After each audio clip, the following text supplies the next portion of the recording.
खुलुमबाय लोगोफोर आंनि मुङा बारशारानि बसुमतारी आंनि चेनेलाव नोंथांमोन गासैखौबो आं बरायबाय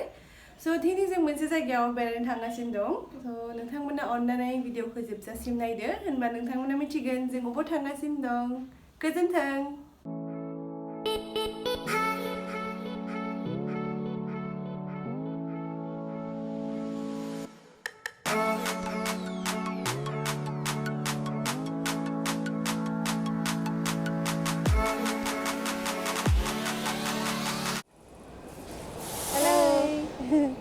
So friends, जों एयारपोर्ट सफैबाय गुवाहाटी एयारपोर्ट इनिफ्राय दा जों बेनिफ्राय थांगोन कलकाता स' जों टिकेटखौ लाखांबाय स' जों दा सिकिउरिटिनि थाखाय थांगासिनो दं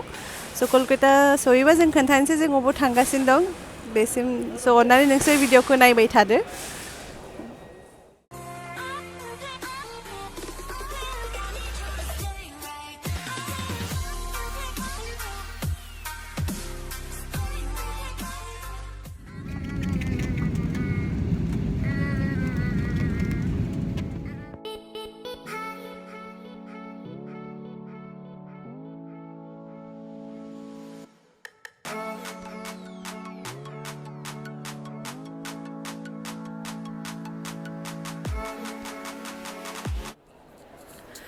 So friends, जों सफैबाय कलकाता एयारपोर्ट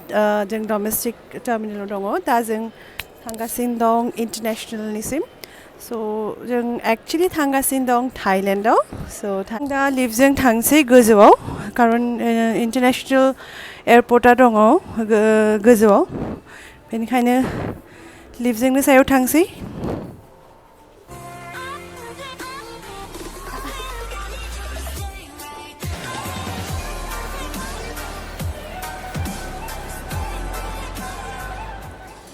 So friends, दा जों दंफैयो कलकातानि इन्टारनेसनेल एयारपर्टआव जा टाइमा जाबाय हरनि 11टा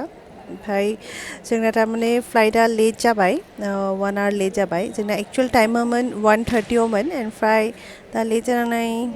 हयथ' 3टा नङाबा 3:30टाबो जानो हागौ आरोबो लेट जानो हागौ खोनानाय मथे बोथोरा एसे गाज्रि स' उफाय गैया जों दसे बेयाव नेनांबाय ओमफ्राय जों इमिग्रेसनाव 12टानि उनावसो हाबसिगोन लाइन हमनांगोन स' दसे रेस्ट लाबाय ओमफ्राय जेब्ला जों इमिग्रेसनाव लाइन हमनो थांगोन आं नोंथांमोननो इमिग्रेसननि लाइनखौ देखायनोसै स' नायबाय थादो अननानै भिडिअखौ हाय शिबम हाय जाबाय दे बापरे बाप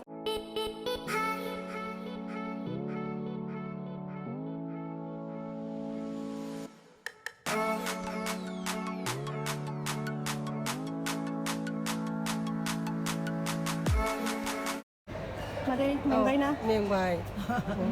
मेंजोब्बाय उन्दुनो ओंखारबाय जानोबो मोनाखै 12ता सयजोबबाय उफाय गैला 12ता सय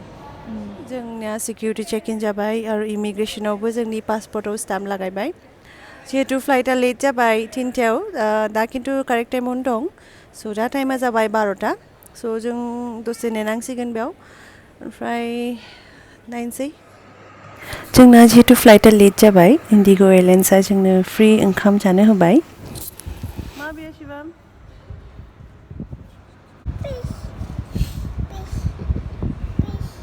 fish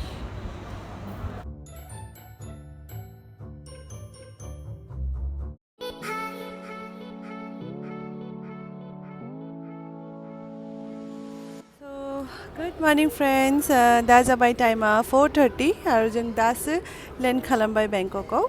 स' दा जों थांगासिनो दं इमिग्रेसनसिम भिजाखौ लायनोसै भिजा अन एराइभेल जोंनो गांसे फर्म होदों बाव स' फर्मखौ फिलआप खालामबानो जों भिजाखौ मोनसिगोन स' फ्रेन्ड्स जों एक्चुअलि मोनसे अफाराव फैदों बेयाव थारमाने थाइलेण्ड गभर्नमेन्टआ इन्डियान्सफोरनि थाखाय फ्रि भिजा होदों एप्रिल 2020सिम स' जों जेबो भिजानि फ्रि फरायनाङासै आदारवाइज थाइलेण्डआ 1000 बात लायो इन्डियान रुपिसाव जाबाय 2500 पर पर्सन स' फ्रेन्ड्स जों लागेजफोरखौ लाजोब्बाय ओमफ्राय दा भिजा प्रसेसआबो क्लियार जाबाय ओमफ्राय दा जोङो थांगोन बेंककनिफ्राय पाटाया स' मोनसे गारि फिसा फैगासिनो दं जोंना हयथ' 2.5 आवार्स नांगोन बेनिफ्राय थांनायाव स' नायनोसै पाटाया माबायदि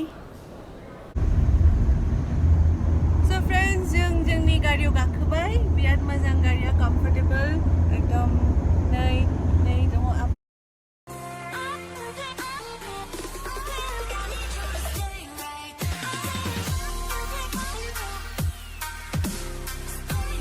So friends, जों मोनसे पेकेजाव फैदों बे जाबाय 35,000 per person 3 nights and 4 days Bangkok and Pattaya. So नायबाय थादो जों मा नुयो.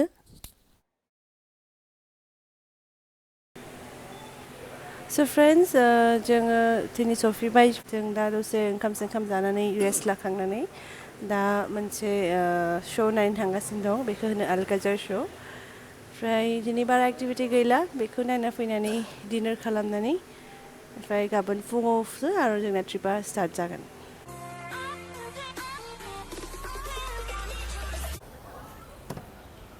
So friends, जों सफैबाय अलकाजार श'नि थिएटाराव ओमफ्राय दा जोंनि श'आ दङ 6:30 निफ्राय. So नायनोसै माबायदि थिएटारा नोंथांमोननोबो आं देखायनो सेस्था खालामगोन.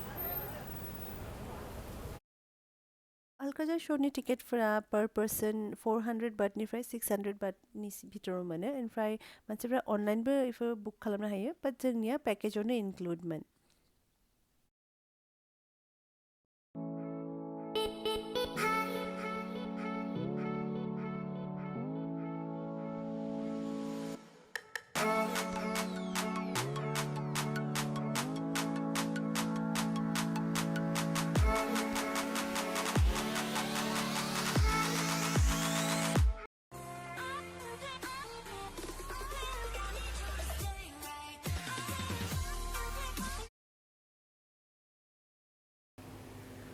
So friends, जों अलकाजार शो नायना फैबाय.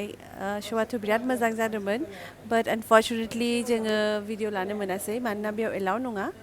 बाट खेबसे खिन्थु नायनो गोनां बुस्थु बे श'आ बिराद मोजां जादोंमोन मोसानायफोरा.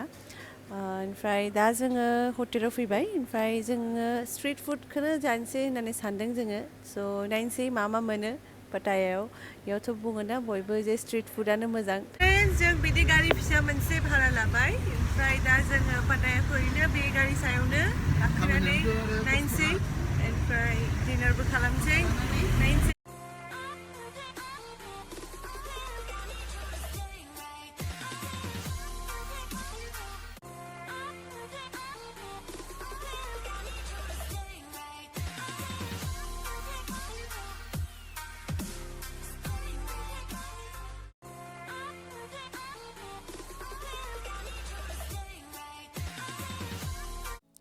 So friends, आं दिनैनि भिडिअखौ बावनो फोजोबनोसै